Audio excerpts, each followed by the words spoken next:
বাবু, ও বাবু। কে গো? কি হয়েছে?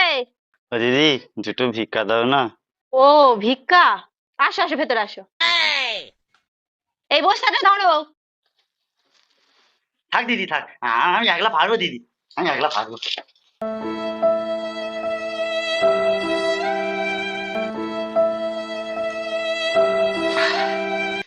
ঠাকুর গো, আজ আমার ভাগ্যটা মনে হয় সত্যি খুব ভালো। লোক আমায় এক বাটি চাল দিতে চায়নি, যাক এই দিদি আমাকে এক বস্তা চাল দিয়েছে। ইস, খুবই ভালো আজকের আমার ভাগ্যটা। এই নাও দাদা চাল। না না দিদি, আর লাগবে না, এইটা দিয়েছো, এইটাই আমার হয়ে যাবে। দূর দাদা, এতে চাল না, এতে ধান আছে। সিদ্ধ করো বলে বের করিয়ে এনেছি। তাছাড়া এমনি এমনি কারোকে ভিক্ষা দিই না। ও দিদি, একটা কথা বলবো? হ্যাঁ, কি বলো? তুই না একটা খানকি মাগি।